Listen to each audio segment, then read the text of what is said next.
You're tuned in to the English Up Podcast. Brought to you by the Speak English with Us. Quick question. How many times have you sent a task, then spent the rest of the day waiting for an answer that never really arrives? Too many.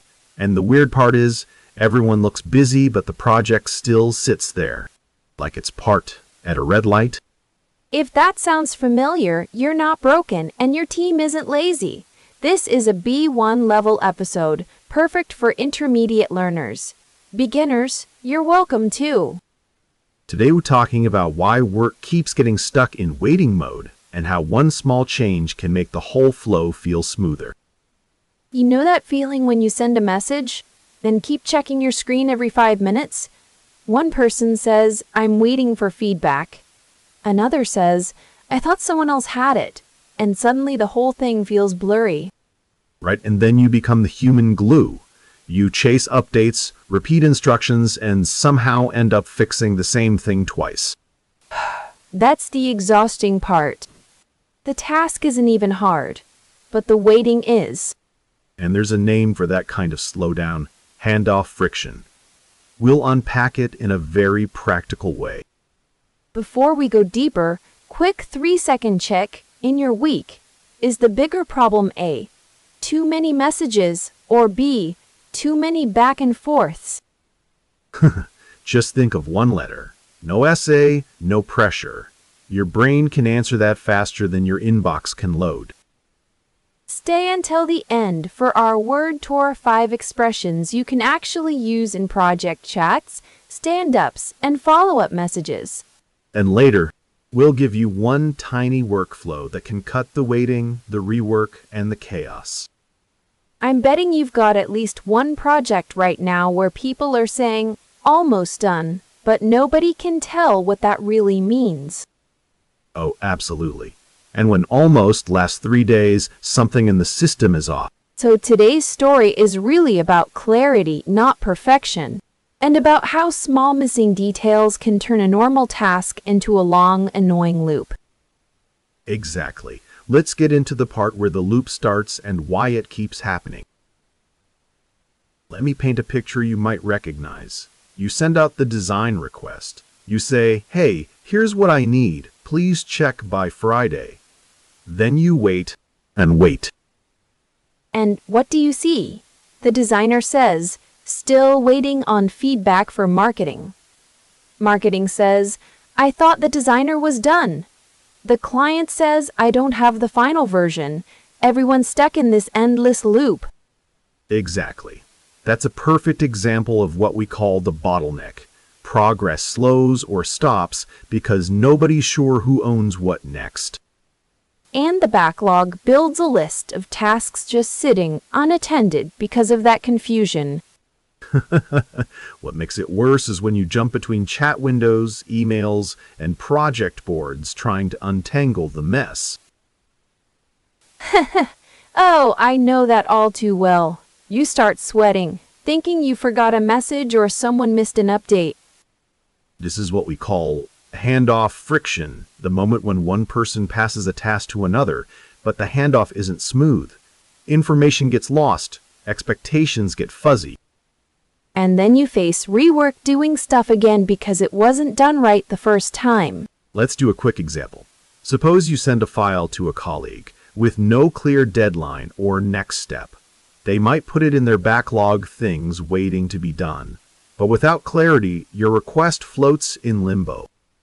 It's like throwing a ball, then watching it hang in the air because nobody's ready to catch it. Spot on.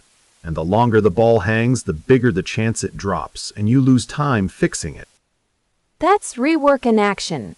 You fix what could have been done right once, but because of bottlenecks and unclear handoffs, you circle back. Now, here's where it gets interesting. There's a real way to reduce this chaos. But before we jump to solutions, I want to show you a quick role play of a common awkward handoff. Let's hear it. So, I say, I finished the report, I emailed it to Sarah, then I wait and get no reply. After 3 hours, I message again. Did you get the report? No answer. I start to sweat, wondering if she even knows she needs to do something. Hold on, Alex. That's exactly the problem. You didn't say what Sarah's supposed to do with the report or when.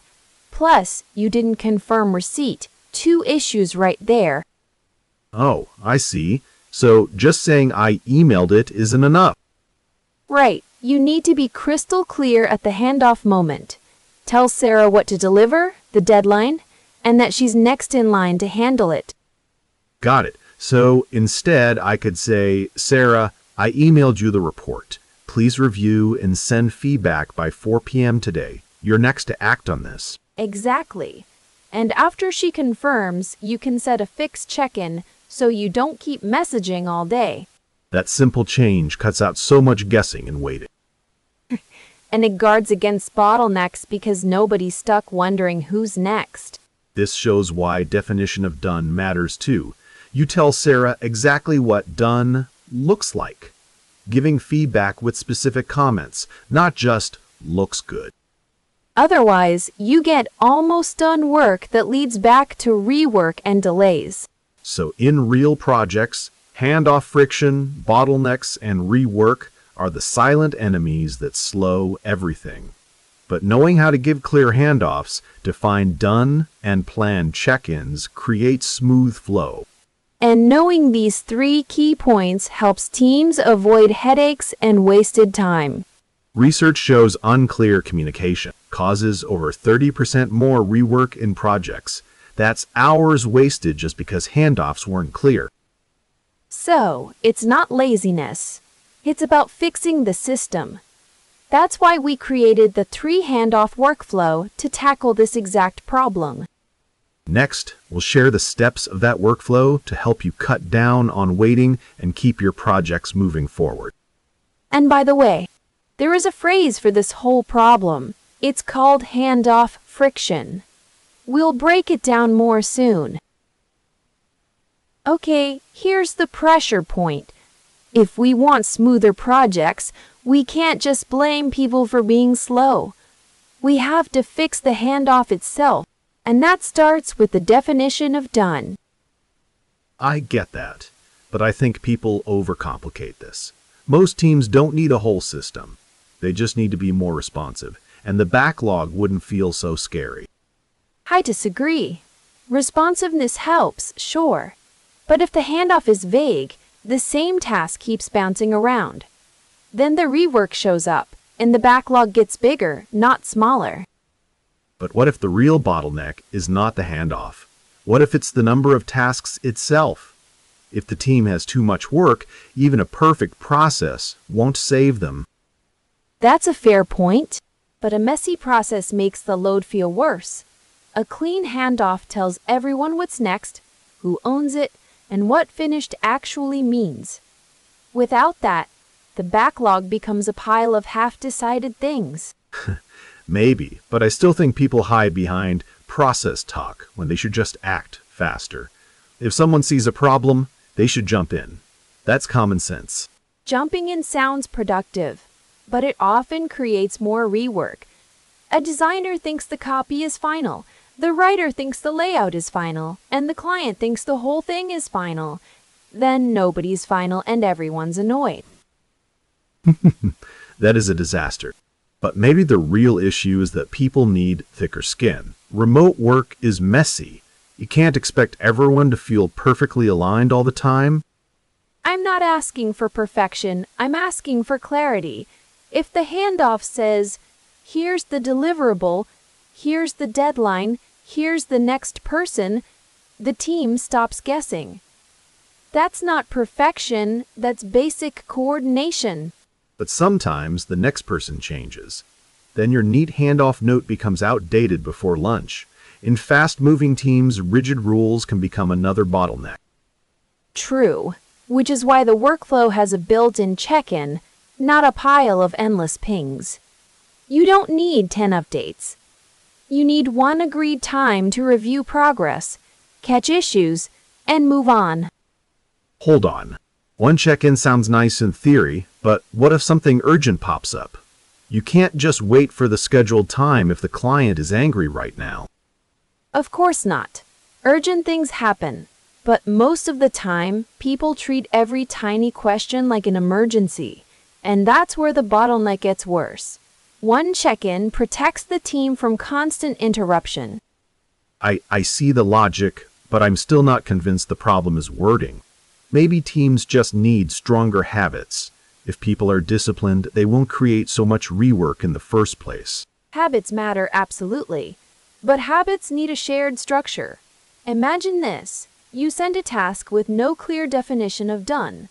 The other person does 80%, asks a question, waits, and suddenly the task sits in the backlog again. Then two people spend time fixing the same thing. Yeah, and then the bottleneck turns into a full traffic jam. I hate when that happens. It's like watching a tiny misunderstanding become a giant calendar problem. Exactly. And the point isn't to make everyone follow a fancy corporate ritual. It's to reduce the little moments where people freeze, guess, and duplicate work. But if we're being honest, some teams like ambiguity because it gives them escape routes. If nobody clearly owns the handoff, nobody can be blamed. That's true, and it's why the workflow has to make ownership visible. The handoff should name the next person, not hide them. When responsibility is clear, the project moves forward instead of circling forever. Okay, but what if the backlog is already huge? Then even a good handoff feels like a drop in the ocean.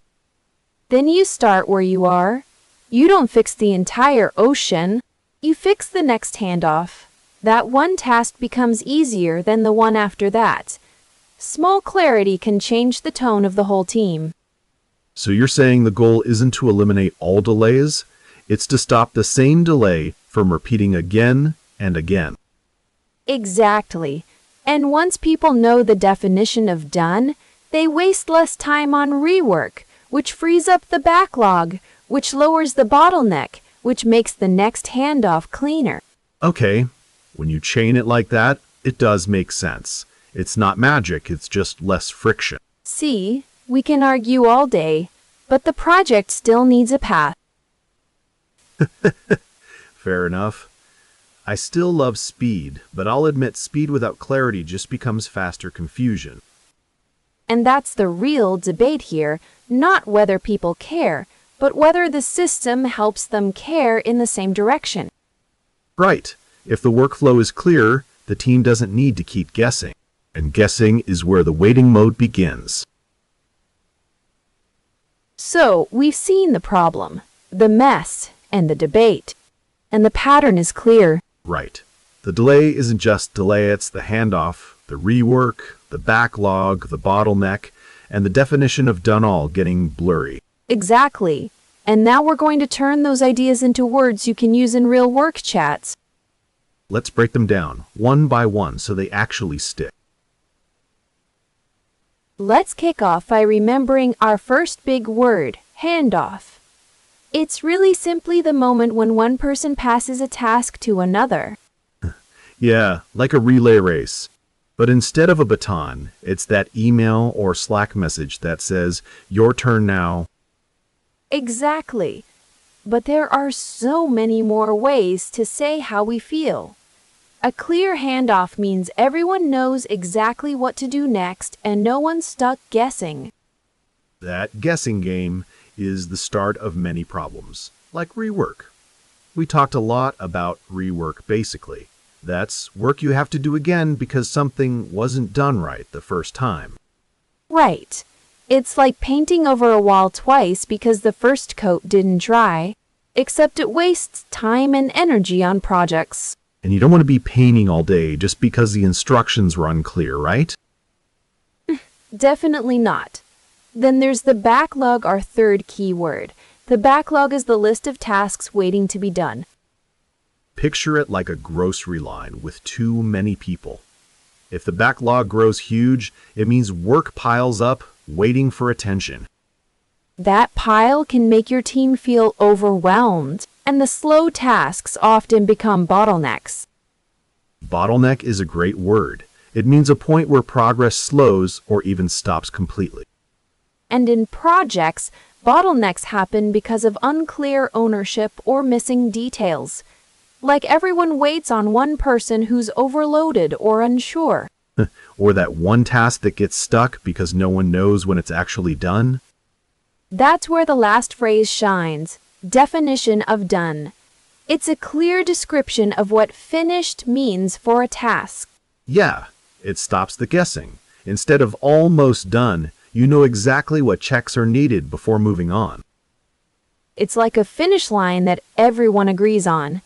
When the definition of done is missing, tasks bounce back and forth forever. You know, one time I handed off a report without a clear definition of done. I thought it was good. The next person disagreed. Boomer! Sounds familiar. When I get a handoff with no definition of done, I basically have to invent my own rules, and that creates confusion. And more rework, which feeds the backlog and creates bottlenecks, a vicious cycle if you let it run. But if you take just a moment to write down a solid handoff with the deliverable, deadline, and next person, you cut a lot of that friction. Plus, agree on a definition of done before passing the task. Even a checklist works. It stops 90% of those, wait, is this complete conversations? And instead of random interruptions, set one regular check-in time to discuss progress. That reduces the constant pings that break focus. So when you hear handoff, rework, backlog, bottleneck, or definition of done, think of them as 5 puzzle pieces. When they fit right, your workflow smooths out and your team frees up time for actual work instead of chasing shadows. That's what makes a project feel less like a waiting game and more like a winning race. And honestly, using these words can already make you sound like a project pro in your next team chat. Totally. Imagine dropping definition of done. Next time someone says, is this finished yet? Instant boss move. It's small changes like this that make remote teamwork less stressful and that waiting loop much easier to break. So remember, clear handoffs, solid definitions, fewer interruptions. Those build the flow every team longs for. So to wrap this up, we spent today digging into why so many projects get stuck in that frustrating waiting loop. We talked about handoff friction, rework, backlog, bottlenecks, and how a clear definition of done can really change the game. Absolutely. The big takeaway is that it's not about working harder or faster. It's about working smarter by making each handoff clear, agreeing on what done means, and setting focused check-in times instead of constant interruptions. Here are 3 practical tips for you to try next week. First, when you assign a task, always include 3 things: the deliverable, the deadline, and the next person responsible. Keep it simple but precise. Second, create a shared definition of done for your tasks. Make sure everyone on the team agrees what finished looks like before work begins. This stops confusion and endless back and forth. And third, pick one regular time to check in on progress rather than sending constant messages. This protects focus and keeps the workflow smooth. I remember a time when I worked on a project with no clear handoffs. Tasks got lost, people duplicated work, and the backlog just exploded. Once we started clarifying each handoff and agreeing on the definition of done, everything started moving faster. It was like unlocking the flow. That's exactly it. The small acts of clarity can save so much time and stress for everyone. And the better the flow, the more you can focus on creative, meaningful work instead of chasing updates. So, give these ideas a shot in your next project. See how a tiny change in your workflow can cut hours of unnecessary waiting and rework. And if you want to dive deeper, in our next episode we'll explore how to manage priorities so your whole team stays focused on what really moves the needle. Thanks so much for listening today. Before you go, we want to hear from you. Tell us in the comments what part of your workflow creates the biggest bottleneck. We read every single comment. Thanks for joining us, and see you next time. Take care and keep pushing forward.